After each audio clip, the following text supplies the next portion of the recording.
Hello and welcome to A Gram of Hope. I'm your host, C. Jerome Graham. In today's episode, we'll be speaking with Andrea de la Roca. At least I got the last part correct. Yes, you did. And she is with the CASA organization. Now, I have to let you know that that organization is so vital, so important that you have to just really dial in today, because the information that we give you, although you may not use it personally, it's relevant enough for you to take it to someone else, especially in the culture that we're dealing with today. Our young people are in trouble and they need a voice, and CASA is that voice.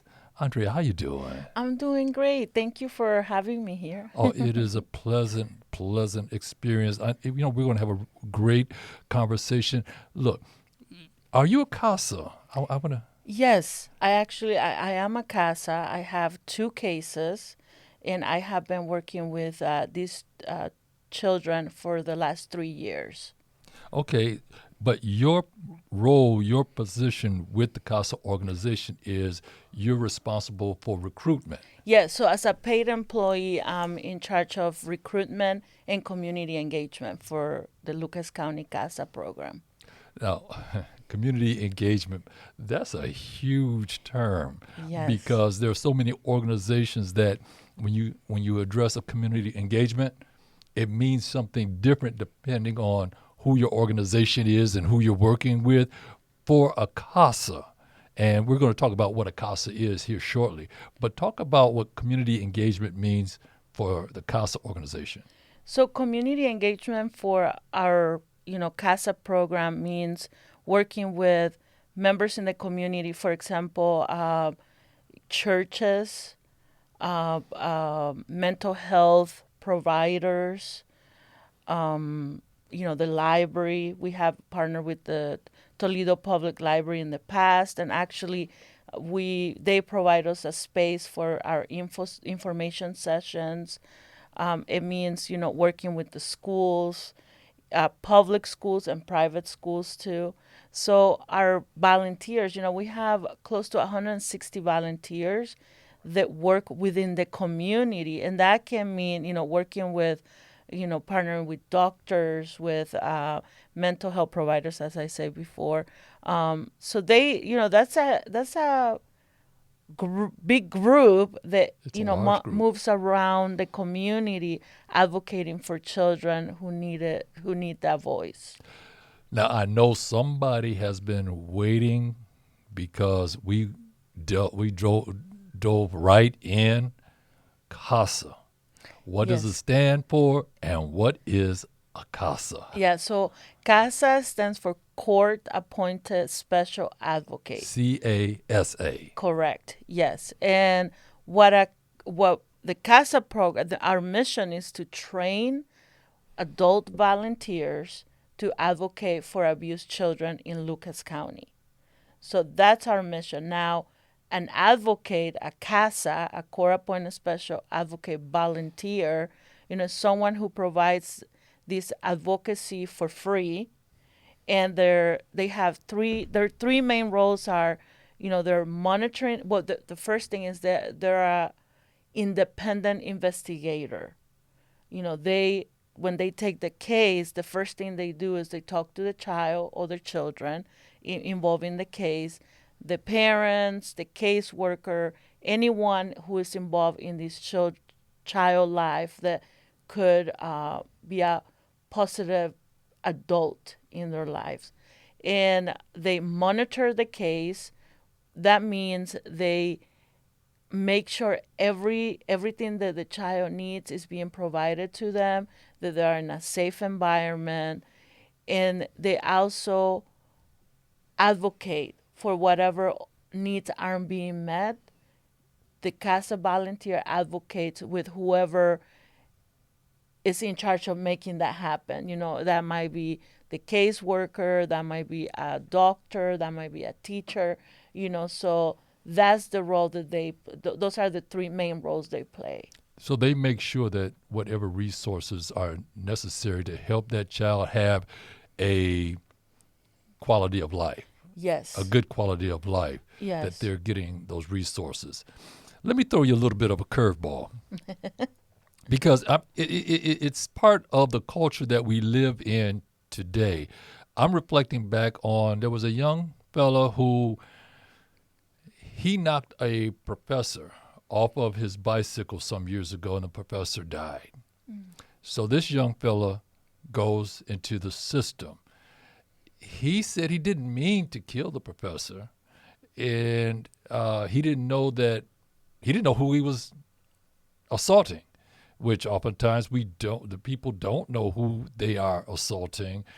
It's just that they have a need, and the person has whatever will improve or meet that need. In this case, he wanted the professor's bike, and I met the guy, the young fella, and he was a innocent kid. He really didn't appear as if he should have been in the system, but because of his actions, he was now part of the system. I know that CASA can advocate for a child that may be in an abusive situation or an abusive environment, but how about somebody like that fella who, by a mistake that he made in life, and somebody's going to say, well, he attacked somebody, so that's how much of a mistake is that? But he wound up in the system. Can he get a CASA because he's only 14, 15 years old? Well, I'm glad that you asking that question because sometimes there's a misunderstanding on how a CASA can be appointed in a case. So the only time our program, our volunteers are appointed to a child, dealing or navigating the juvenile system is if they have been a victim of abuse or neglect. So every day in the juvenile court building, we have docket time at 12:30 where caseworkers bring those cases in front of the court. So those are most of those cases are children who have been removed from their homes 24 hours prior to that hearing. So in this case, the child, I don't know what the background was, maybe he was, a victim of neglect and he didn't have the means to provide for himself. But in that case, we will not provide a volunteer if his case wasn't connected with neglect or abuse. So that's the only time. So we see about 3% of the cases that come into the Lucas County Children's Services. About 3% of those cases we serve.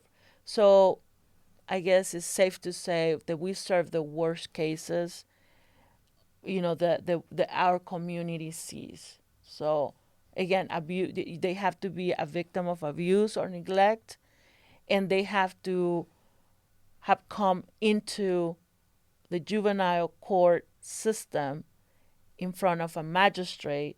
That's when we appoint a volunteer. Now, let's ride this horse a little bit further. Yes, yeah. I am neglected, or I've been in an environment where there's abuse, and I'm assigned a CASA because I'm 8, 9, 10 years of age. And I experienced some of this behavior when I lived in another city, where in order to be part of a gang, you had to be 16 and under. So there were 10 and 11-year-olds that actually owned BMWs and Mercedes-Benzes. Mm-hmm. I have a CASA because of the environment that I'm in, but I commit a crime. Do I lose my CASA privileges at that point? No, you don't. You will have a CASA even if you detain because of whatever crime. If you came into the court, so we do have crossover cases. Okay. Yes, yeah. So we do have volunteers who are working with teens that are detained at the detention center. So we do have that, and they don't lose privilege. Now, Yeah. you spoke earlier about having the ability to investigate.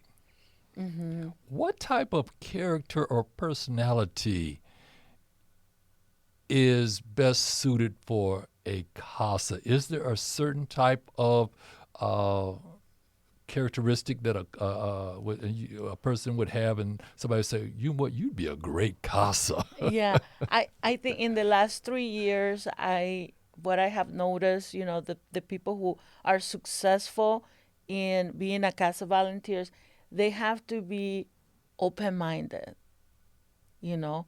They have to be willing to be create, like find creative solutions, because we are navigating in systems. They have been operating in the way that they operate for many years, right? And so I think it is better to come into this volunteer job, with an open mind. I don't want to judge the system. I don't want to judge, whatever way the caseworkers work or Lucas County Children's work. My mentality has to be, I'm advocating for this child. Yes. So it's not about me. It's not about what I think is right and wrong or how a system should work. It's what is best for this child, what this child needs.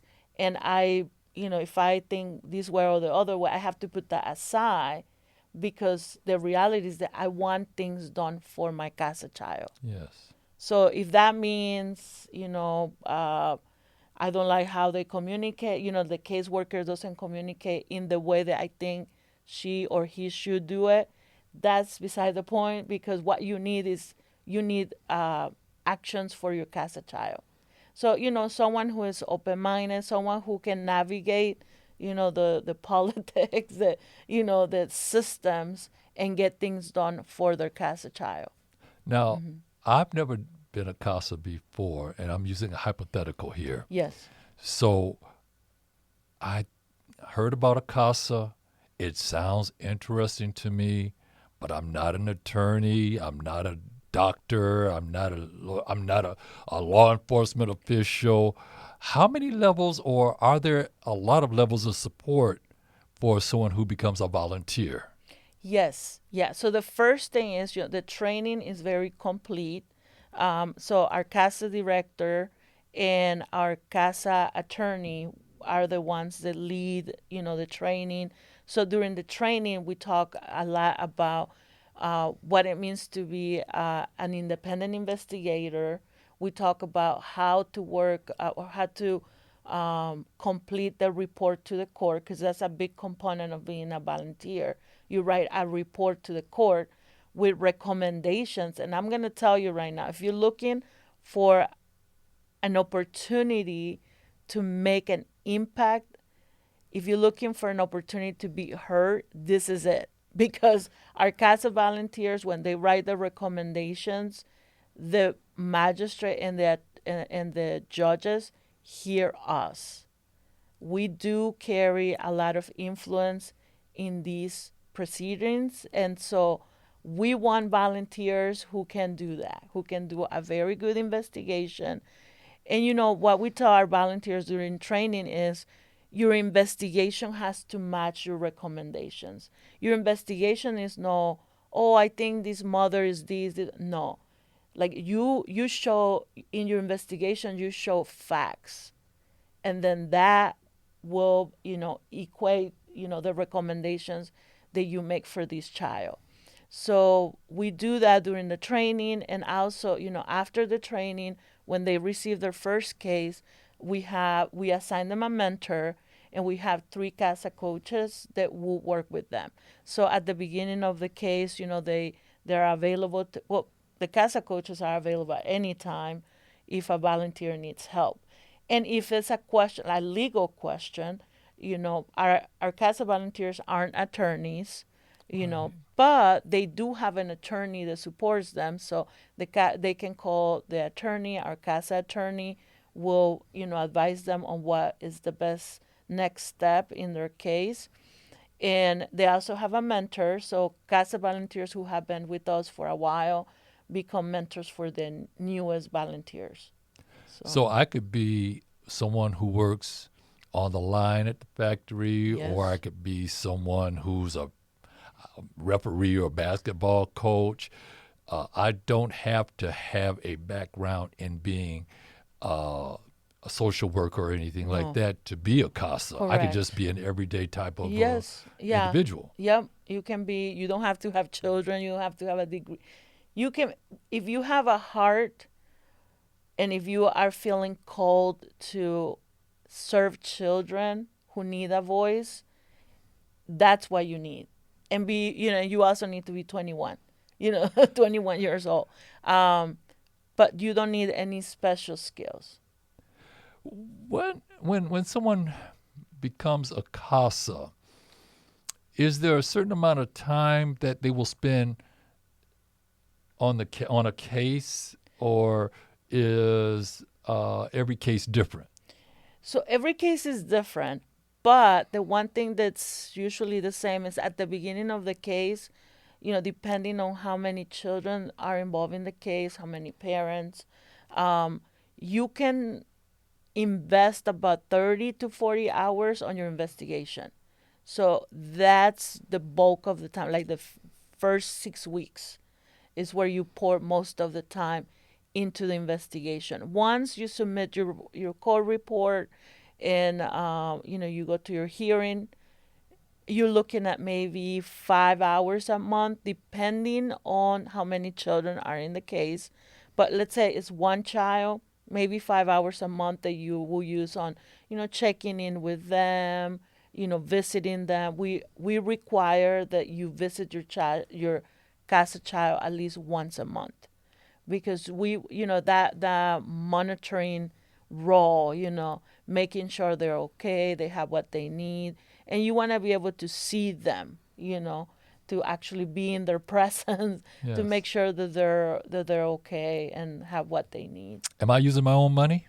No, not at all, because we reimburse for mileage. So if you travel, in some cases might be, out of the Lucas County area, we do pay. We reimburse you for mileage. So I could actually have a child, I don't know, in Oak Harbor. Yeah, and what we recommend too is when the caseworker go, because caseworkers have to visit, these children. I believe it's twice a month, or once a month at least. So we partner with we reach out to the caseworkers and go visit. So I do have a child who is in the Defiance County area, and I will be, riding with the caseworker next week to go visit him. So Now, when it comes down to visiting the child, is the parent sitting right there staring you in the face? Because that could influence your decision, couldn't it? yeah, well, usually the parents aren't around, because if the children have been removed from home, Okay. there might be a visitation schedule where, they meet at Lucas County Children's Services. And you do have to observe at least one visitation, but that's at the beginning of the case when you're, doing your investigation. But most times you are visiting the child at a family, member home, they're providing care for them, or at a foster home. So you will, they sometimes are, in the kitchen or whatever, but you want to have a conversation. And the main one of the things that you do report on, when you write in the CASA report is, you are asking the child, if they owe enough, what they want for themselves, where do, because unfortunately some of the children will tell you they don't want to go back home. It's been hard for them. Sure. So, and some of them will say, I want to be with mom and dad, or I want to be with mom, or, so you take that in consideration, because we do want the children to go back home. That's the goal then. That's the goal. But unfortunately, the parents are dealing with things like domestic violence, untreated mental health issues, or substance abuse disorders. There are those type of things. It is difficult for someone to just turn it off in 6 months. You Sure. know what I mean? So so sometimes it's not a possibility for them to go home. Yeah. So that's something that the CASA volunteer assess and makes recommendations depending on what the situation is. Now let's do this right now, and then we'll do it again closer to the end of the conversation. Can you give out the contact information or the website so that people can go and look at the CASA Yes, so information? our website is casakids.net. So CASA kids.net. And you can also, give us a call at 419-213-6753. 419-213-6753. Kids. Kids. Yes. I'm thinking of a kid as being somebody who's like 16 and under. What happens when the child that was part of the CASA program, if you haven't found them a home yet, what happens when they're emancipated? And what is the age of emancipation, I should ask? I believe the age, I believe it can be up to 21. Really? Okay. Yes. Yeah. And I do have knowledge of children who can stay, that long, depending on their situation. So so our job as CASA volunteers, and when the case ends, and the case can end either because the child went back to the parents, the child was emancipated, or the child was adopted, right? So the teens, some of the teens, that's their decision. I don't want to be adopted, and they have the right, to say I don't want to have to go through that, and so they just stay in the care of Lucas County Children's Services until they're ready to be emancipated, right? Okay. And they can make that decision too. They can be 18, but they're still in high school, and they want the support from the agency to finish high school and do the transition from high school to being independent. They can make that decision to stay in the care of the agency, and they can do that. So we just continue, like every 6 months we go in front of the magistrate and, make sure everything is being provided to the child, and they wait until they're ready. But I believe the cutoff is 21. If I decide at age 18 that I want to stay in the system, are there bridges or support programs that I can access to help? Because nobody's going to take me in at 18 or 19 as a foster child. I don't think. I don't. Yeah, You can correct me if I'm wrong. yeah.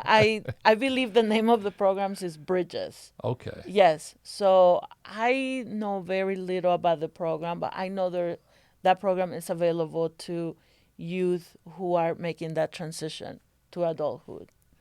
All right. And we're getting close to the end here. So, and I want to say thank you for coming on and really sharing the importance of this program. You guys, how do you keep CASAs motivated? Because it could be kind of stressful. Yes, yes. And because of the confidentiality part, it can be overwhelming too. So we do have times where we come together. So the CASA coaches organize events where CASAs can come together to talk to each other and support each other. We have the CASA mentors, that they can talk to at any time, and we also provide a lot of training because we realize, their job, they need to be, they need to have the skills and knowledge to serve these children, good. So we provide a lot of quality training. So we try to meet with them at least once or twice a month, depending on what is going on. But the CASA coaches are the ones that provide that, support for them.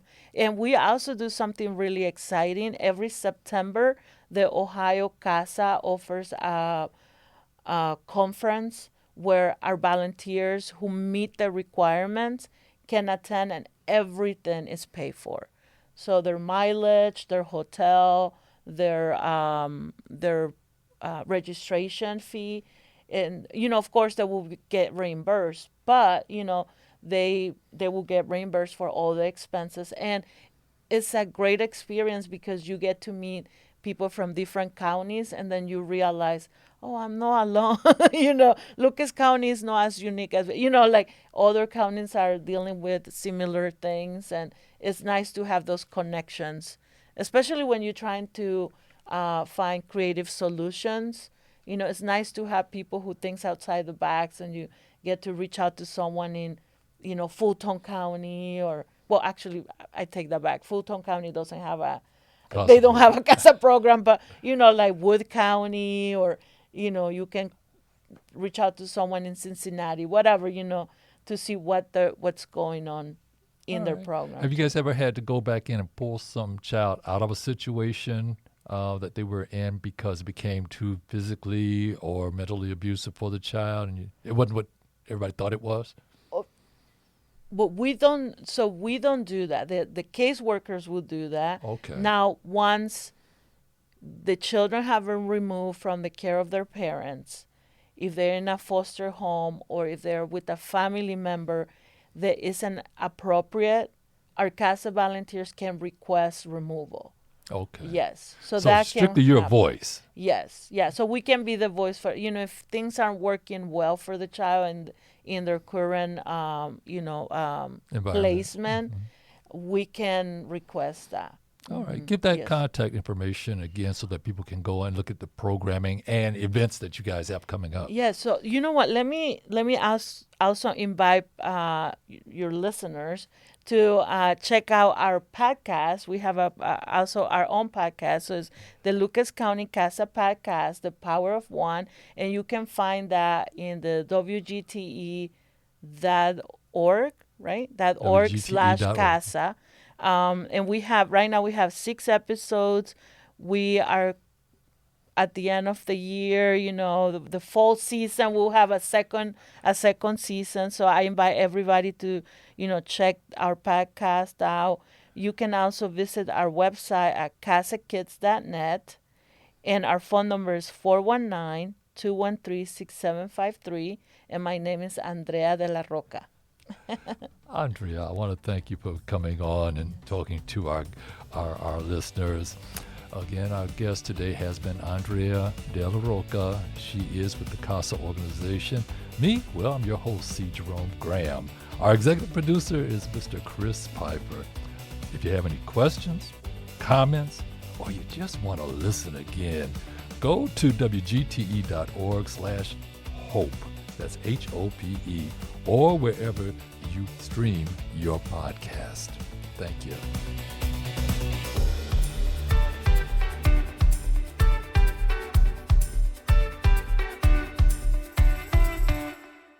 WGTE.